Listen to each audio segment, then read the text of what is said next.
Now, ANC elders have briefed the media ahead of the national elections. For details on the issue raised by the ruling party's elders and the current status of the party, let's now cross live to eNCA reporter Moloko Moloto, who is actually there. Moloko, good to speak with you. What issues were raised by the elders in that media briefing? Hi, Tony. Indeed, we are at Lily's Leaf Farm. This is where some of the people who were in that so-called Rivonia trial were arrested, the likes of Walter Sisulu, Raymond Nhlaba and Govan Begi, and many others who were sentenced to life imprisonment for sabotage. Now, today, the veterans and stalwarts of the ANC, the likes of Snugi Zigalala, the likes of Cheryl Carolus and Mavuso Msimang were briefing members of the media, essentially calling on members of the ANC who are being investigated for any wrongdoing to voluntarily remove their names from the list of candidates who will be representing the ANC should it win the elections in Parliament as well as in the legislatures. Mavuso Msimang, an ANC veteran, one of the people who were in the MK High Command during the Wangi incursions in the 1960s,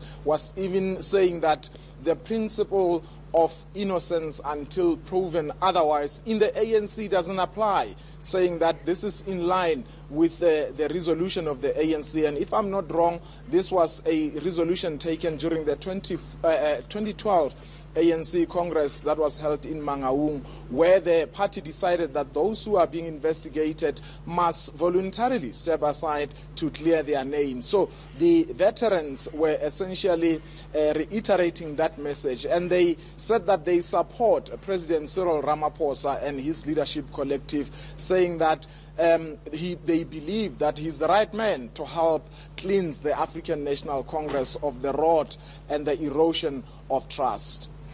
Now, Moloko, when you look at some of these veterans, they were at the helm of government, at the helm of the party, when some of this rot actually set in. Are they taking some sort of responsibility for, what might have happened in the past that maybe is only coming out now? Well, Tony, I mean, let's, to be fair to these veterans, in fact, at some point during President Jacob Zuma's reign, they actually confronted him, and we understood that at some point the ANC leadership then was actually not even willing to engage them, and they were publicly speaking out. And I mean, people like Mavuso Msimang, they were out writing in the media condemning what was happening. And today in this media briefing, you could even hear the tone. For instance, Cheryl Carolus herself saying that the former president Jacob Zuma had actually arrogated unto himself so much power and authority, as if like he had centralized certain decision makings to himself. And they were saying that they are aware of the extent of wrongdoing that had happened within the Congress movement, and because of that, as veterans, despite their old age, they are going to continue to remain vigilant, and they are also going to, going forward, play an active role within the structures of the ANC. Of course, this particular Veterans League is a structure of the ANC, but also in the branches. And they are saying that there should never be a time when the president actually as an individual has so much power as did former President Jacob Zuma, according to Cheryl Carolus. On former President Jacob Zuma, he seemed not to recognize them. He made quite a couple of derogatory comments about the elders. We remember that. What do you think now within the ANC at the present moment people will actually heed the message coming from the elders? Will they take them seriously? Well, that's a very difficult question, Tony, but you get a sense that they, as the veterans, get along quite well with the incumbent President Cyril Ramaphosa. Hence, they are publicly supporting him. But another question which I posed to the veterans was that you remember that former ANC Deputy President and former State President Kgalema Motlanthe recently told one radio station that his vote remains a secret. And some of the people in the ANC were quite concerned with that, saying that essentially he is sending a challenging message to the electorate and is confusing them. But of course, when that question was asked to say, what is your view as the veterans, they said, look, rather go and ask him. As far as I know, and these were the words of Cheryl Carolus, Kgalema Motlanthe remains committed to the African National Congress. And another question that I posed was about former President Thabo Mbeki. And my question really was that these two former statesmen are not seen publicly campaigning for the ANC.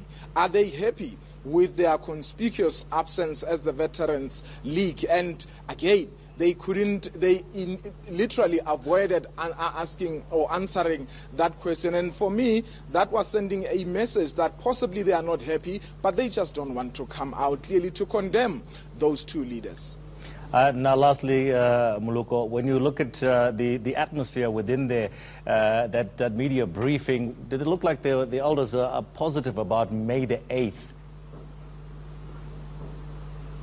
They are, certainly. They are confident that members of the public will go out to elect Cyril Ramaphosa. Cheryl Carolus said that actually they want Cyril Ramaphosa to be re-elected and given a new mandate, and they want the ANC to win by overwhelming majority, because they believe that only that way Cyril Ramaphosa will have the power or the authority to take decisions decisively, which is questionable, because anyway, as much as he would have been, if for instance the ANC were to get two-thirds majority, the reality is that within the ANC itself, Cyril Ramaphosa does not command that overwhelming support. I mean, members of the NEC themselves, they are not entirely, of course, some would argue that 2017 and Nasrec has come and gone, they are all behind their president, but we know that the cracks continue to show.